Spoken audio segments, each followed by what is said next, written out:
Bom, gente, hoje nós iremos falar sobre trigonometria no triângulo retângulo, tá? Na próxima aula, nós estaremos falando sobre trigonometria em um triângulo qualquer. Bom, para a gente dar início à nossa aula de trigonometria no triângulo retângulo, primeiramente, nós temos que entender o que é a trigonometria e entender quais são os componentes de um triângulo retângulo, ok?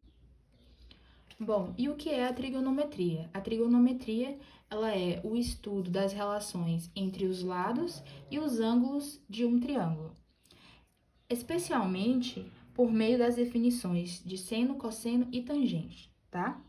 Bom, mas o que faz de um triângulo ser um triângulo retângulo? Primeiramente, a definição de triângulo retângulo surge que é você pegar um retângulo e dividi-lo ao meio, em duas partes iguais. Quando nós fazemos isso, nós teremos dois triângulos iguais. E esses dois triângulos possuem um ângulo de 90 graus, que é o que caracteriza um triângulo retângulo. Ou seja, gente, para um triângulo ele ser retângulo, ele precisa possuir um ângulo de 90 graus. Então, um triângulo ele só é retângulo se tiver um ângulo de 90 graus, ou seja, um ângulo reto, tá? Aqui nós temos a representação de um ângulo reto, de um ângulo de 90 graus.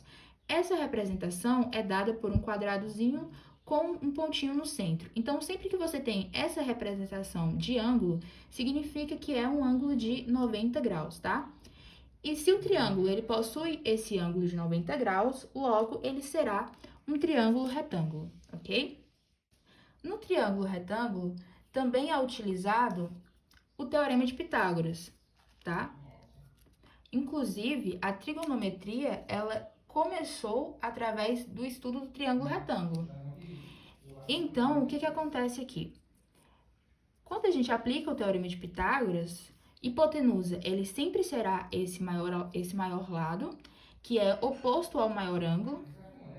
O cateto serão os outros lados, tá? Vou colocar esse aqui.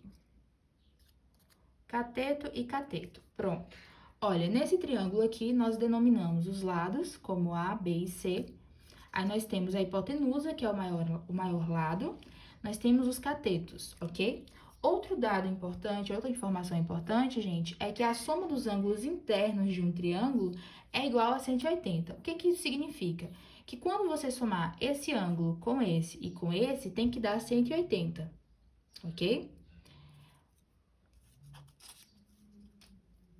No triângulo retângulo, nós aplicamos o teorema de Pitágoras. E o que o teorema de Pitágoras fala? O teorema de Pitágoras fala que a hipotenusa ao quadrado é igual à soma dos catetos ao quadrado. Então, ó, a gente aqui no lado que está a hipotenusa é o A, não é? Então, pronto. A ao quadrado é igual. Quais são os catetos? A B ao quadrado mais C ao quadrado. Isso aqui é o teorema de Pitágoras, tá? Hipotenusa ao quadrado é igual à soma dos catetos ao quadrado, certo? Bom, agora nós vamos falar sobre razões trigonométricas. O que seriam as razões trigonométricas? As razões trigonométricas é o famoso seno, cosseno e tangente, ok? O que é o seno? O seno, ele é o cateto oposto sobre a hipotenusa. Para a gente saber qual é o cateto oposto, nós temos que ver qual ângulo estamos analisando, certo? Digamos que estejamos analisando o ângulo alfa. Qual é o cateto oposto a alfa? É o cateto que se opõe, ou seja, que está do outro lado, digamos assim, ok? E o cateto que está do outro lado de alfa é o cateto B. Então, o seno aqui de alfa seria B sobre A, que é cateto oposto sobre hipotenusa, ok? Agora vamos para o cosseno. O cosseno agora é o cateto adjacente sobre a hipotenusa. E o que é o cateto adjacente? O cateto adjacente, gente, é o cateto que passa rente ao ângulo, que passa no ângulo. E qual é o cateto que passa aqui no ângulo? É o cateto C, certo? Que passa aqui, ó, no ângulo, ok?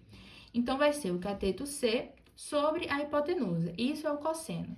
E a tangente é o cateto oposto sobre o cateto adjacente.